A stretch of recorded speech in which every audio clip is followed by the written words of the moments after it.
급식의 퀄리티가 좋아졌음에도 불구하고 학생들이 어떻게 한다는 겁니까?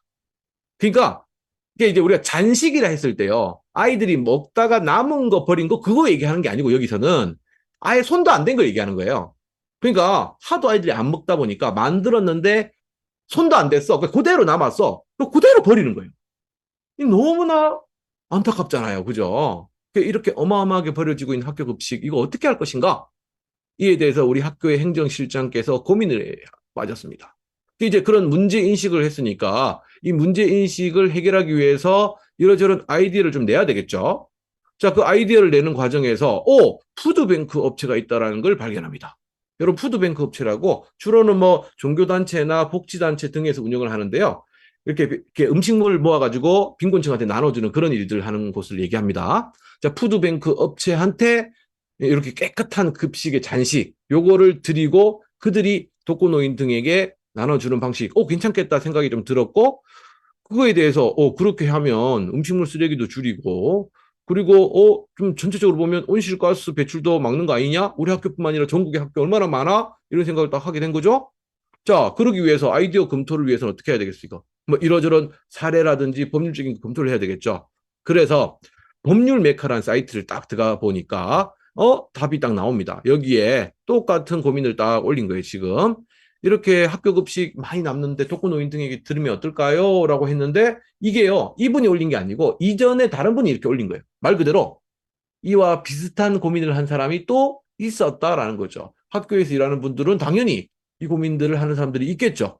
자, 그리고 그 딴 분이 올린 그 질문에 대한 답으로서 어떤 변호사가 답을 한 거고요. 그 변호사께서 답을 하는 과정에 교육부의 말을 인용을 합니다. 자, 교육부가 이전에 이 말들에 대해서 공문을 내린 적이 있는데 교육부 말을 들어보니까 뭐라 그래요? 원래 그 학교 급식이라는 거 잔식을 안 남겨야 된다. 이게 아이들의 성장에 맞춰서 그렇게 해서 영양에 딱 맞게끔 그 학교 급식을 만드는 거기 때문에 기본적으로 초, 중, 고 학생들이 밥을 다 먹게 하는 거 이게 가장 중요하고 그렇게 교육을 해야 되겠다. 뭐 맞는 말이죠. 틀린 말이 아닙니다. 그죠? 막 그런 의미에서 교육적 측면에서 급식을 배치를 해야 된다라는 거고 그리고 또 뭐 좋은 취지지만 독거노인 등 취약계층에게 드린다라는 게 식중독에 대한 우려가 있어요. 그 혹시나 그 잔식 드렸다가 식중독 사고가 나버리면 그건 정말 큰일 아닙니까? 즉 안전상 위생상 어려움이 있어서 이거 안 될 것 같아. 라는 게 교육부의 입장으로 공문이 내려온 게 있더라라는 거. 이런 걸 이제 살핀 겁니다, 쭉.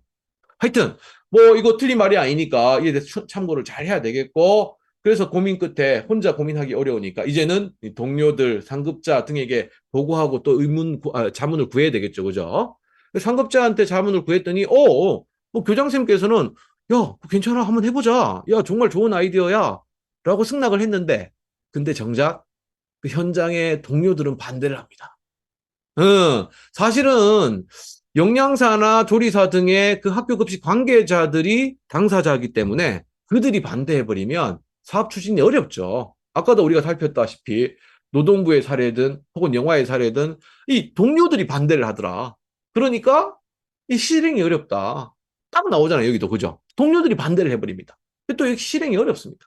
아까도 얘기한 대로 우리는 관계를 중시하기 때문에 주변 사람들의 이 평가, 뭔가 반대 등등에 대해서 막 그걸 제치고 그래도 한번 해볼 거야.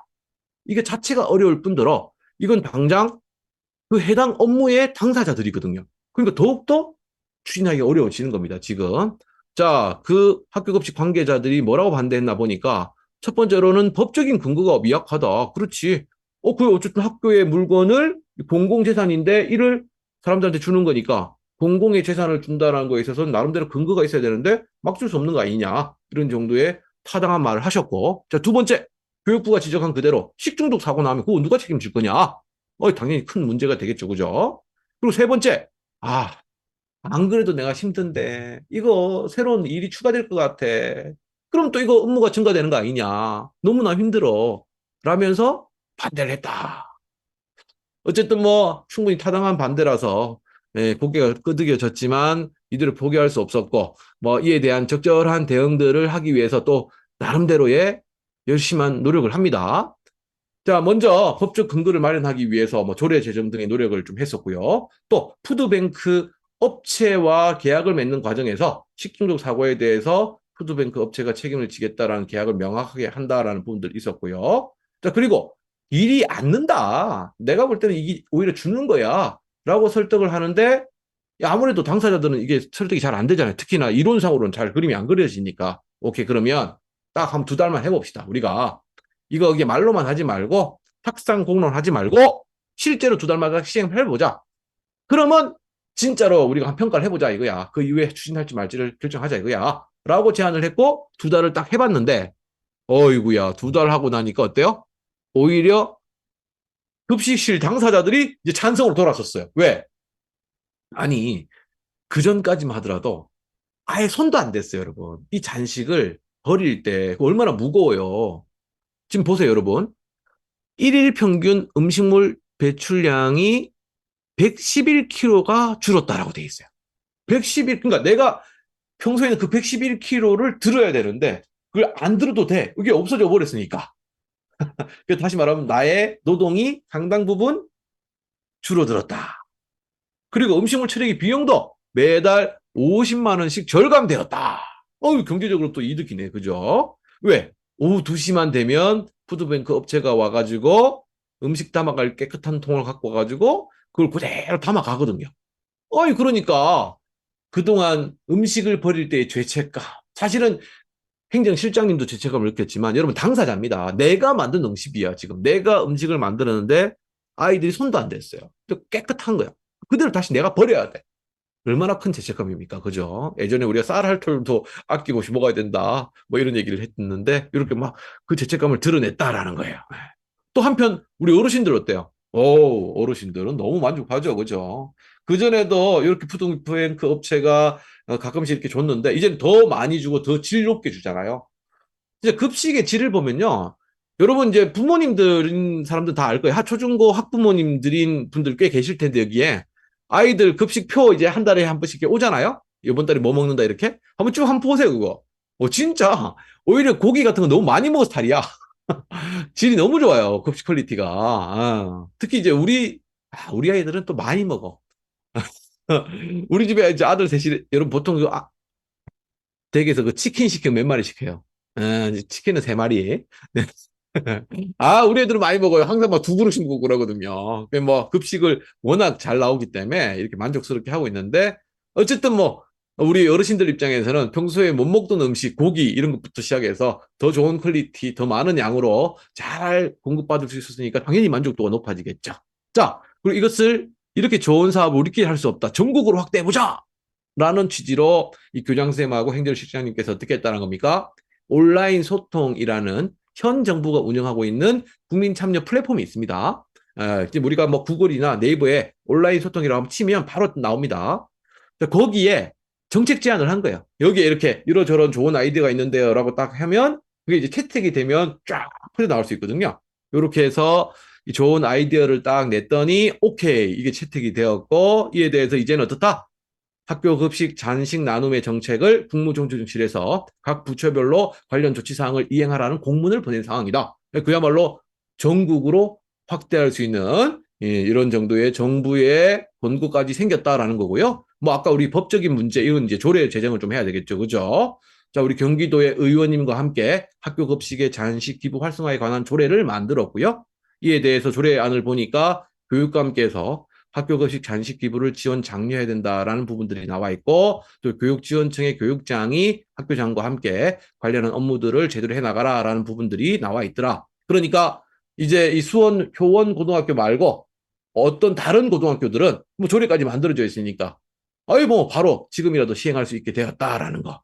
그리고 뭐 경기도 말고 다른 지역에서도 여러분 계시는 이 전남 지역에서도 사실은 이런 게 근거가 일이 있고 선례가 있고 또 우리 정부에서도 방금 본 것처럼 이렇게 해서 온라인 소통에 채택이 된 부분이 있고 하니까 이걸 근거로 뭐 조례 만들어낸다는 게 어렵지 않겠죠. 그리고 또 이런 시행이라는 게 어렵지 않다라는 거. 이렇게 해서 전국적으로 쭉 시행이 되면 그야말로 전국적인 급식에 있어서 이 잔식을 잘 활용할 수 있는 계기가 된다라는 거. 뭐 그러면 이것은 정말로 장기적인 관점에서 환경도 보호할 수 있다. 사실은 이제 이런 음식물 처리하는 과정에서 탄소 배출이 많다라고 하거든요. 뭐 그런 것도 절감할 수 있는 거고 사회복지 측면에서도 좋은 거고 그리고 이 학교 행정실장님은요, 항상 안타까운 게 이런 거였대요. 우리 학교의 급식은 늘 이렇게 남아서 버리고 있는데, 아, 소위 예, 불이웃들, 예, 노숙인들 밥 한 끼 얻어먹으려고 길을 쭉 서가지고 이 뭐 이렇게 무료 급식 나눠 얻어먹기 위해서 줄 서 있고 이런 장면들 너무나 이게 대비가 되면서 더 안타까웠는데 그런 죄책감이 많이 해소되었다 뭐 이런 얘기 하는데요. 실제 여러분 지금 날씨가 많이 추워졌잖아요. 이 겨울 되면요. 내일은 또 뭐 영하 15도 막 이거 엄청나게 추워진다고 그러는데 이런 추운 겨울날 어떤 풍경이 벌어지는지 아세요? 서울역 앞에 딱 가면 서울역이 기본적으로 노숙자가 많잖아요. 근데 서울역에 계시는 노숙인들도 밥을 얻어먹으려고 줄을 서지만 예를 들면 뭐 인천 멀리 혹은 경기도 저 외곽에 멀리 서울은 지하철이 다 이게 닿잖아요. 그러니까 이제 65세 이상의 어르신들 같은 경우에는 또 지하철 무료니까 아침에 일어나면 사실은 뭐 할 일도 없고 또 이제 사실 배고프기도 하고 춥기도 하고 그러면 그냥 지하철을 타. 따뜻하잖아요, 지하철이. 따뜻한 지하철에 그냥 이렇게 있어, 그냥 쭉 이렇게. 그리고 왔다 갔다 하다 보면 점심때쯤 됐을 때 서울역에서 내려요. 그 서울역에서 내려서 급식을 이렇게 얻어먹는 거죠. 그리고 또 이제 다시 지하철 다 따뜻하니까. 거기서 또 이렇게 쭉 계시다가 댁으로 돌아가고. 여러분, 이런 게 어쩌다가 있는 사례가 아니고요. 그런 어르신들이 굉장히 많습니다. 하여튼 뭐, 우리 사회에 이런 여러저러한 이 빈곤층들이 많으신데, 뭐 그러한 어르신들 등에게 이런 정도의 좋은 어떤 나눔이 있으면 툭 좋겠다.